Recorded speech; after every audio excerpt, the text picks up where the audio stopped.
신명기 13장 4절에서부터 7절까지입니다. 총회라는 말이 1절, 2절, 3절, 또 8절 계속해서 나옵니다. 1절, 2절, 3절은 총회에 들어오지 못할 자는 누구인가? 그 다음에 8절에는 누가 총회에 들어올 수 있는가?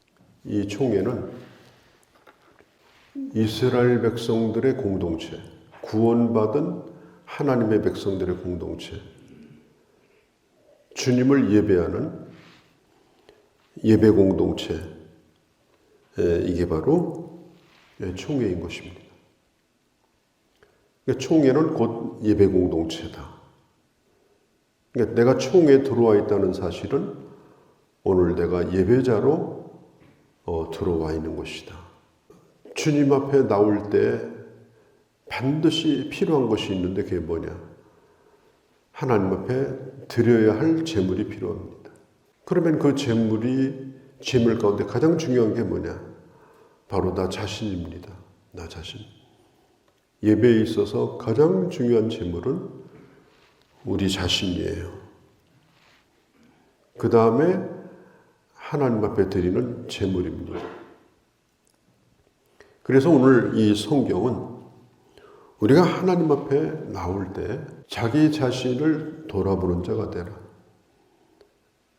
내가 흠이 있는 자인지, 문제가 있는 자인지, 이런 것들을 자기를 살펴라. 만일 하자가 있는 자라면 이러이러한 사람은 들어오지 못한다. 왜? 하나님이 구별하신 그 사람만 총에 들어올 수가 있다.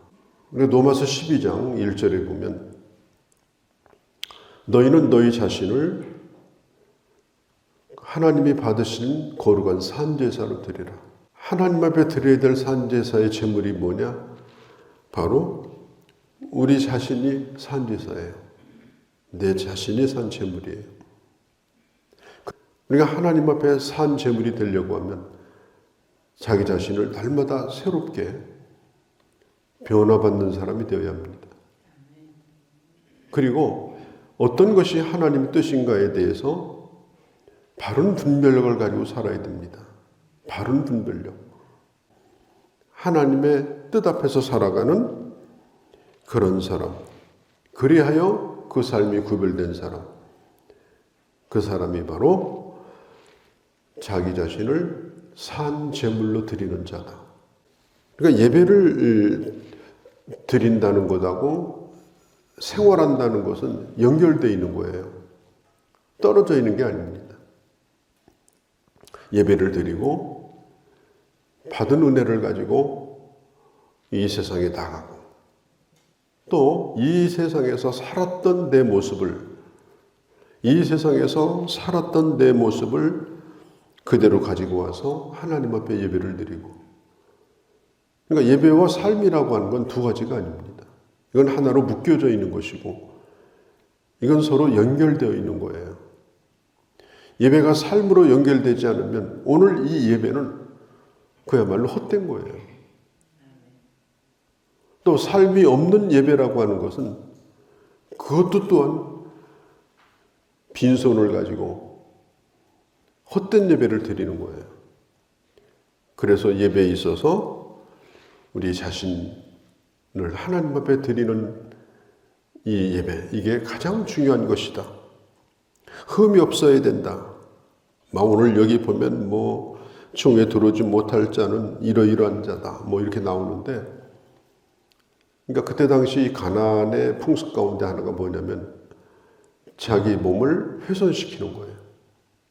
자기 몸을 훼손시키는 거. 그러니까 종교의식에 의해서 그 일부를 훼손시켜요. 그리고 이 가나안의 이방신을 섬기는 신전에는 창녀가 있어요. 창녀들이 그 신전의 사제들이에요. 그래서 합법적으로 그런 일들이 벌어집니다. 그래서 그 종교 의식과 상관이 있는 사생아들이 많이 태어납니다. 그런 일을 하지 말라.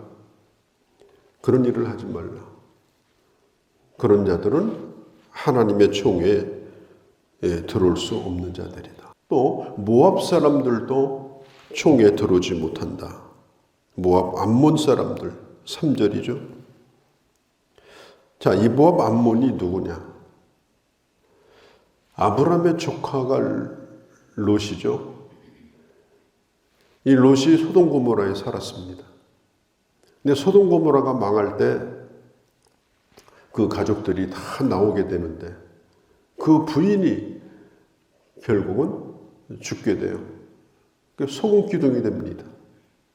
그리고 두 딸하고 나왔는데 이 롯이 그냥 술로 세월을 보내는 거예요. 술로 취해가지고 밤인지 낮인지 내 앞에 있는 사람이 누군지 분별이 안 돼요. 그래가지고 그 딸들이 어떻게 하든지 간에 아버지를 통해서 자손을 퍼뜨리려고 근친상간을 합니다. 근친상간을. 그렇게 해가지고 나눈 자식이 바로 모압하고 암몬이에요. 그리고 이 모압, 이 암몬 이 사람들은 이스라엘이 가나안 땅으로 갈 때 따지고 보면은 이게 먼 친척도 아닙니다. 아주 가까운 친척이에요. 어떻게 하든 어떻든지 간에. 그런데 이스라엘 백성들이 이 가는 길을 계속 막았던 사람들이 이 두 족속이에요. 모압하고 암몬. 심지어 이 모압 사람들은 이스라엘 백성들이 이제 가나안 땅에 들어가야 되는데 이 총회에서 더럽혀지면 가나안 땅은 끝나는 겁니다. 광야에서 정말 하나님의 백성으로 살아야 되는데 그 하나님의 백성들을 더럽히려고 했던 자들이 바로 모압이에요. 발람이라고 하는 선지자를 이 거짓 선지자입니다. 뇌물을 주고 고용해가지고 이스라엘 공동체를 저주하게 하려고 하죠. 하나님께서 강력하게 이 발람을 붙들어가지고 저주를 못하게 합니다. 저주하려고 입을 열면 막 축복이 쏟아져 나오는 거예요. 그래서 도저히 안 되겠다 싶으니까 그럼 저주는 하지 말고 이스라엘이 어떻게 하면 망하겠냐. 그래서 이 발람이 죄를 짓도록 하는 방법을 가르쳐줘요. 그래서 죄를 지어가지고 이스라엘에게 큰 피해를 주었던 그 민족이 바로 이 모압 사람들이에요. 그러니까 이 모압 사람들하고 이 암몬 사람들은 이스라엘 총회에 들이지 말라. 그들이 한 행동은 매우 나쁜 것이고 이건 너희가 잊어서는 안 된다. 잊어서는 안 된다. 그리고 아주 특이한 말씀이 나오는데요. 7절에 보면 에돔 사람과 애굽 사람들을 미워하지 말라. 에돔 사람들을 미워하지 말라. 특별히 여기 보면은 애굽을 미워하지 말라. 우리가 항상 세상을 가르칠 때 우리가 애굽을 얘기하잖아요. 또 세상에 사탄을 말할 때는 바로를 말하고. 그런데 애굽을 미워하지 말라. 왜냐하면 우리가 그 옷에서 객이 되었었다. 나그네 된 때가 있었다. 거슬러 올라가면은 야곱이 70명의 자기 가족들을 데리고 애굽으로 이주를 했습니다. 요셉이 초청을 해가지고 그때 당시에 이 바로 왕이 요셉의 때 바로 왕이 야곱의 가족들을 받아줘요. 그리고 땅도 마련해주고 집도 마련해주고 그리고 특별히 잘 대우해주고.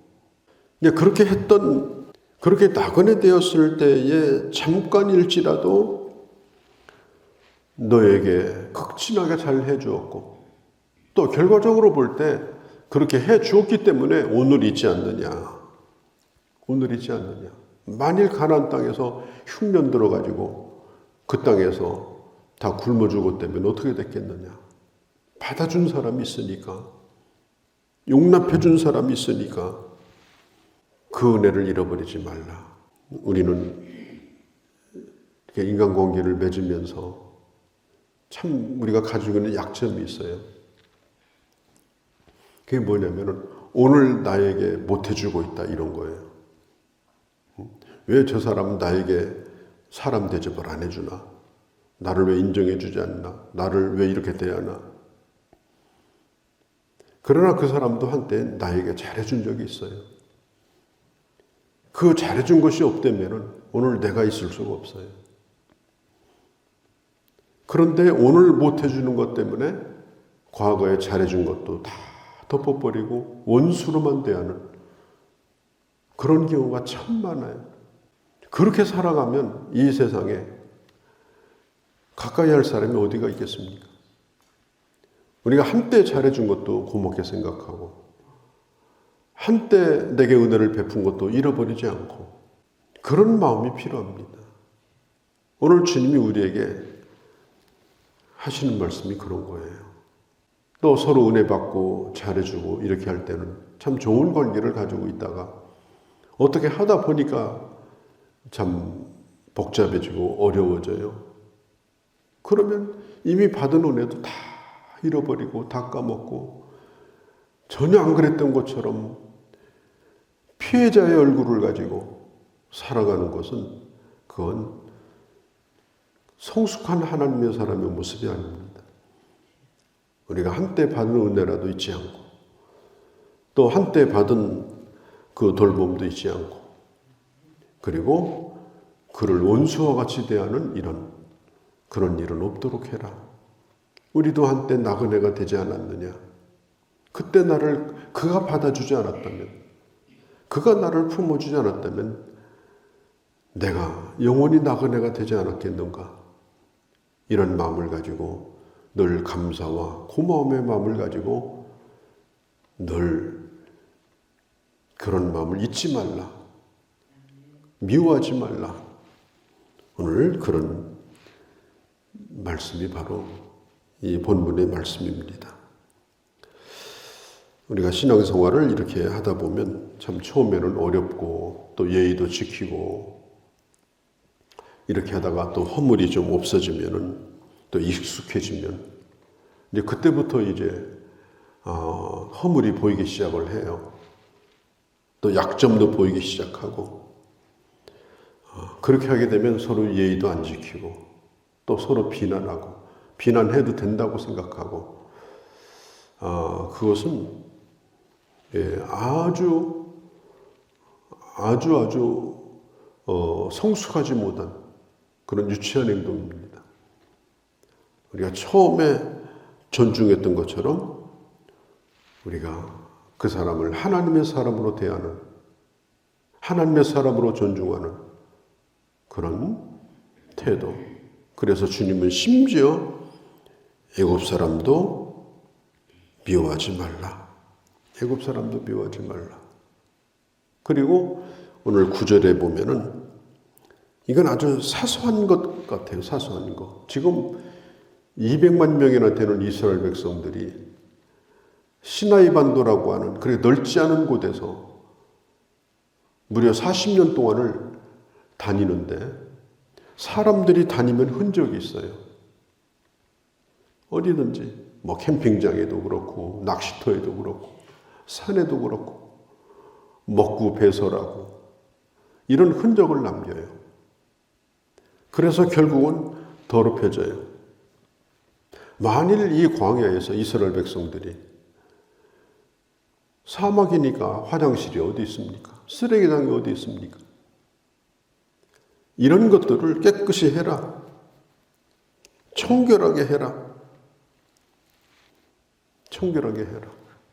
너 자신도 청결하게 하고 또 다른 사람에게 피해가 가지 않도록 그렇게 해라. 우리 자신을 스스로 관리하는 거, 이것도 잘 해야 된다. 잘 해야 된다. 광야 생활일지라도 매일매일 반복되는 생활이랄지라도 항상 깨끗하게 자기 자신을 지켜서 자기도 청결하고 다른 사람도 피해가 되지 아니하도록, 우리가 문화생활을 하는 것도 그렇고 또 사람들과의 대인관계를 갖는 것도 그렇고 좋지 않은 그런 영향을 주지 말라. 40년 동안 입고 다니는 옷이 비록 구멍은 안 났지만 얼마나 헤어졌겠습니까? 무슨 패션이 있고 뭐가 깨끗하겠습니까? 무슨 문화가 있겠어요? 또 텐트도 마찬가지예요. 그때는 텐트 생활을 했으니까 가족별로 텐트에 들어가서 자고 어떻게 깨끗할 수가 있겠어요? 그러함에도 불구하고 청교를 유지해서 하나님의 백성들의 모임인 총회에 속한 자로서 구별된 삶을 살아라. 이게 오늘 이 본문의 말씀인 것입니다.